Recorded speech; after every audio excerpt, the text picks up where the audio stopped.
భయ్యా శ్రీరెడ్డి శ్రీరెడ్డి శ్రీరెడ్డి నిన్ను తలుచుకొని రోజు లేదు, నిన్ను చూడని రోజు లేదు. దేంట్లో ఫోన్లు నిన్ను గుర్తు చేసుకొని రోజు లేదు, నిన్ను తలుచుకొని క్షణం లేదు నాకు. అంతే.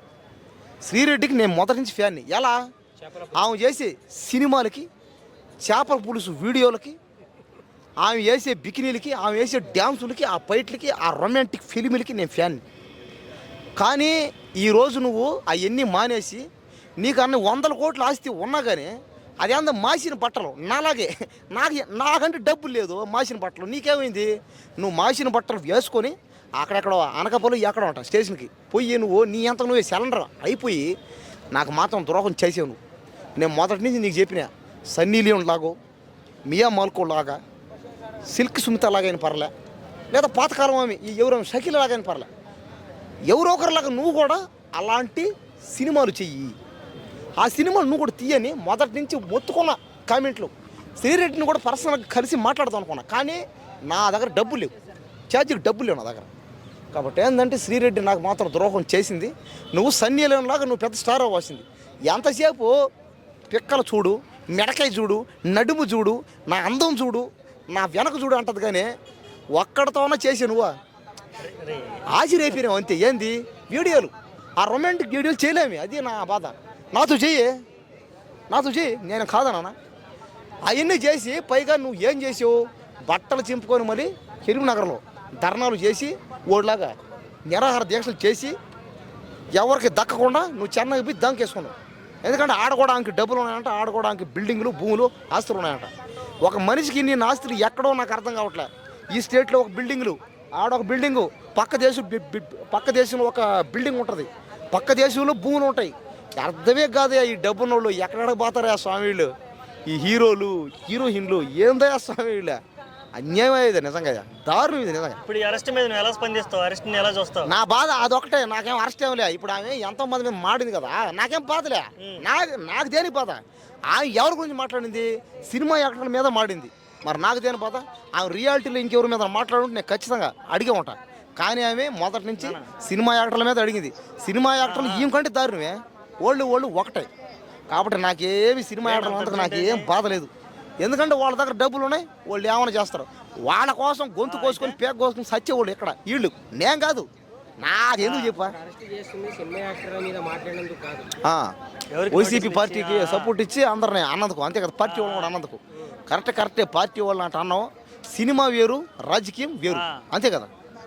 నువ్వు సినిమా డైలాగ్ తీసుకొచ్చి రాజకీయాలు మిక్స్ చేస్తే రాజకీయం అనేది ఏంది? రియాలిటీ. కానీ అది రీల్. అది సినిమా అనేది ఒక రీల్, రాజకీయం అనేది ఒక రియాలిటీ. కాబట్టి నోరు ముయ్యరా, అవులే ఆపేయి, నోరు ముయ్య, చంపేస్తా ఆపి. రేపు 3ంటికా శ్రీరెడ్డిని అరెస్ట్ చేశారు.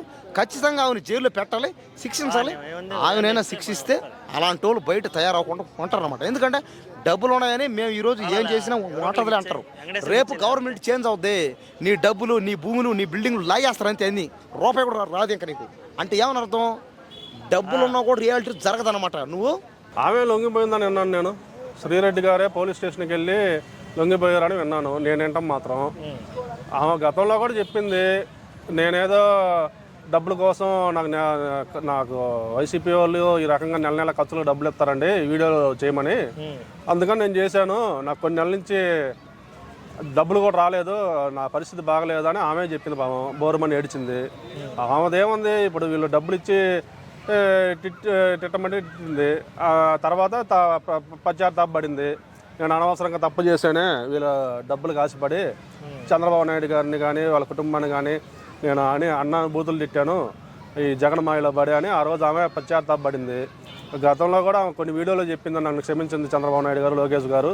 నేను తప్పు చేశాను, తప్పు జరిగిపోయింది, ఆ వైసీపీ వాళ్ళ మాయలో పడ్డాను, వాళ్ళు నన్ను బ్లాక్మెయిల్ చేశారు, నువ్వు మాట్లాడకపోతే నీ డబ్బులు నీకు ఇవ్వను, నీ పెండింగ్ బకాయిలు కూడా ఇవ్వను, ఐదని బెదిరించారు. తప్పలేక నా పరిస్థితి బాగలేదు, నాకు ఇబ్బందిగా ఉంది, తినడానికి కూడుకోలు లేదు, నాకు ఇలా డబ్బులు ఆపేశారని ఆమె బాధపడింది. ఆ బాధలో భాగంగా నిన్న ఇప్పుడు గవర్నమెంట్ వచ్చింది కాబట్టి పోలీస్ స్టేషన్లో ఆమె లొంగిందని అన్నాను. ఓకే, యాక్చువల్గా పశ్చాత్తాపడింది ఎప్పుడు? ఎలక్షన్ అయిపోయిన తర్వాత. ఇక కూటమి గెలవబోతుందని తెలిసిన తర్వాత అప్పటి నుంచి ప్లేట్ మార్చింది. అంటే ఆమె తెలివిగా బిహేవ్ చేస్తుంది కానీ ఎక్కడా కూడా సానుభూతి తోటి అరే తప్పు చేశానని పశ్చాత్తాపడడం ఎక్కడ కనపడలేదు గత వీడియోలో కనుక చూసుకుంటే. ఇప్పుడు చెప్పే ఆమె మాటలు ఎలా నమ్మొచ్చు మరి? ఏదైనా కానీ ఆమె మాట్లాడింది అయితే తప్పు. ఆ తప్పుకు తగ్గట్టు ఆమె ఇప్పుడు సరే గవర్నమెంట్ వచ్చిన తర్వాత అయినా కానీ ఆమె ప్రభుత్వానికి క్షమాపణ చెప్పింది. అలాగే ఆమె పోలీస్ స్టేషన్కి కూడా ఆమె సొంతంగా వెళ్ళింది, లొంగిపోయిందని విన్నాను. దానికి తగ్గట్టు అక్కడ ప్రభుత్వం ఆమె అంటే గతంలో ఆమె మాట్లాడిన దానికైతే ఏమి దేనికైతే ఏమి దానికి తగ్గట్టు అక్కడ ఉన్న ప్రభుత్వం ఆమెను చర్యలు తీసుకునిద్ది. దానికి తగ్గ శిక్ష కూడా పడిద్దని నేను అనుకుంటున్నాను. ఓకే, నోటికి ఎంత మాట పడితే అంత మాట అన్నది గతంలో. ఇప్పుడు నెక్స్ట్ ఇంకెవరు అటు అలా అనకుండా ఎటువంటి చర్యలు తీసుకుంటే బాగుంటుంది మీ అభిప్రాయం?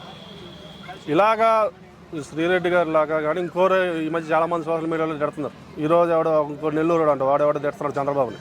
ఈ రకంగా సోషల్ మీడియాలో ఇష్టానుసారంగా మాట్లాడే వాళ్ళకి భయం రావాలంటే వీళ్ళని ఏం లేదు, ఈ రకంగా మాట్లాడే వాళ్ళని జీవిత ఖైదీగా లోపల వేస్తే బెటర్, బయటికి రానియకుండా. ఆమె సినిమాలు అవి ఇవి లేవు ప్రజెంట్, ఏదో చేపల పులుసు యూట్యూబ్ ఛానల్ చేసుకునేది.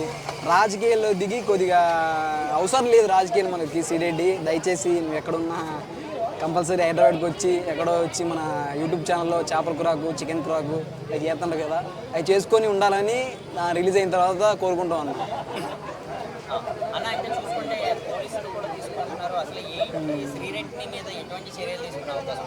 చర్యలు ఏమి ఉండవు కానీ లేడీస్ మీద చర్యలు ఏమి ఉండవు. ఏదో జరిగింది ఏదో జస్ట్ విచారణ చేస్తారు, మళ్ళీ వదిలేస్తారు. ఓకే, బయటకు వచ్చింది శ్రీరెడ్డి, దాని తర్వాత రాజకీయాల్లో గడువు పెట్టుకోకుండా ఏదో తల్లి దయచేసి చేసుకో చేపల కూర దయచేసి. అంటే పవన్ కళ్యాణ్ గారిని వాళ్ళ ఫ్యామిలీని అలాగే నారా లోకేష్ గారిని కూడా మాట్లాడారు కదా గతంలో ఏంటంటే మాట్లాడు, మరి వాటికి పరిష్కారం ఏంటి? మనము అది మాట్లాడడం అనేది తప్పు. అదంటే వేరే వాళ్ళు ప్రేరేపించారా లేదంటే ఈ మంతలకి మాట్లాడిందా ఏంటో మనకైతే తెలీదు. అది ఏంటంటే మాట అనేది చెప్పిన తర్వాత అది వెనక్కి తీసుకోవడానికి అవ్వదు. ఓకే, జరిగిపోయింది. ఇప్పటి నుంచి కొద్దిగా అటు వెళ్ళొచ్చిందిగా, కొద్దిగా మార్పు చెందుతుంది. శ్రీరెడ్డి ఏదో పని చేసుకుంటుందని సినిమాలో చూసుకుంటాను. అదే కోరుకుంటాను శ్రీరెడ్డి నుంచి. ఎందుకు మనకి సినిమాలు చేసుకుంటాం, సినిమా ప్రేక్షకుని నేను. ఓకే, సినిమాల్లో మనకు అవకాశం రావట్లేదు, యూట్యూబ్ ఛానల్ ఉంది మనకి, చేపల కర్రీస్ అవి ఇవి చేస్తున్నాను, చేసుకో మంచిగా.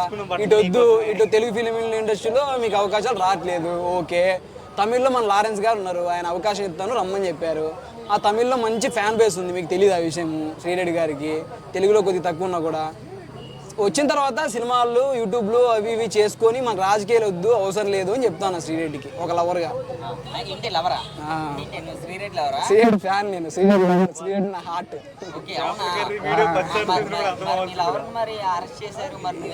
మరి ఏం చేస్తావు, కలుద్దామంటే ఎక్కడెక్కడో వెళ్ళిపోతుంది, ఏమేమి మాట్లాడుతుంది, నాకు డబ్బులు తెప్పిస్తుందో అని చెప్పి నేను సైలెంట్ అయిపోయా. వచ్చేసారి కనపడితే కంపల్సరీ మాట్లాడి దయచేసి వద్దు, మనకు ఆ రాజకీయాలు వద్దు, మనం ఏదో చేపల కర్రీ చేసుకుందాము, యూట్యూబ్ ఛానల్ పెట్టుకుందాము, నేను నీతో ఐకమత్యంగా పాలు నీళ్ళ కలిసిపోదాం, ఇద్దరము చేసుకుందాము అని చెప్తాం. పిల్లలు కానీ కొద్దిగా అన్ని కాదు, పెళ్ళి వద్దే ఏమవుతుంది మనకి. ఏంటంటే ఒక మార్గదర్శనంలో పెడదాము అనుకుంటున్నా. నాకు కొంచెం మాట్లాడుతూ జీవితానికి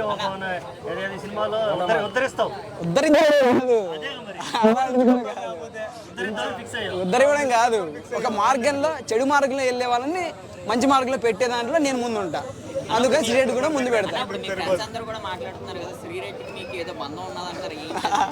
నాకు శ్రీరెడ్డికి ఎటువంటి బంధం లేదు. నేను హైదరాబాద్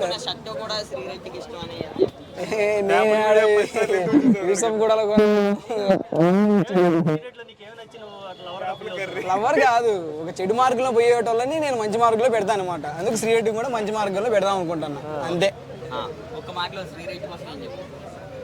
చెప్పిందే చెప్తా, మళ్ళా వద్దు శ్రీరెడ్డి దయచేసి మన రాజకీయాలు వద్దు, మన యూట్యూబ్ ఛానల్ ఉంది నడుపుకో అని చెప్పా. దాని తర్వాత సినిమాలు తమిళ్లోకి వెళ్ళు, మన తెలుగులో లేవని చెప్పావు కదా, తమిళ్లోకి వెళ్ళి చేసుకో. ఆ రాజకీయాలు ఊరికే మాట్లాడాలు, జైలు తిరగడాలు మనకి అవసరం లేదు. వీటి నుంచి వైజాగ్ మళ్ళీ కిలోమీటర్లు ఉంది, యాడికి పోయి మన ఏపీ నుంచే ఉంది. మళ్ళీ ఏం చేసేది వద్దు మనకి రాజకీయాలు వద్దు, అంతే. అంటే చూస్తే పోసాని కృష్ణమూర్తి గారినేమో మరొక వ్యక్తి మాట్లాడిపించారని చెప్పారు. మరి శ్రీరెడ్డి కూడా ఎవరి దగ్గర నుంచి స్క్రిప్ట్ వెళ్ళింది? అంటే మీ అభిమానులు మీరు ఏమైనా కానీ రాశారా గతంలో పవన్ కళ్యాణ్ గారి మీద గట్టిగా విమర్శలు చేయమని? మేమెందుకు రాస్తాం, మాకు అవసరం లేదు, రాజకీయాలు వద్దని చెప్పానుగా. అది ఏం జరిగిందో మరి తెలియదు. అంటే లోపల నుంచి వచ్చేటి కొన్ని ఉంటాయి, అంటే లోపల నుంచి వచ్చేటి కొన్ని ఉంటాయి, ఇవి పక్కన వాళ్ళు ప్రేరేపిస్తే వచ్చేటి కొన్ని ఉంటాయి అనమాట. అర్థమైందా? అవి పక్కన నుంచి ప్రేరేపించాలా లేదంటే ఈమె అంతర్గతంగా అంటే ఒక అభిమానంతో చెప్పిందా మళ్ళీ దేనికో తెలియదు, కానీ చెప్పడం అయితే చెప్పింది. తప్పేదో జరిగిపోయింది, మాటలు అయితే వెనక్కి తీసుకురావడం గతం గత. దయచేసి శ్రీరెడ్డిని వదిలేయండి.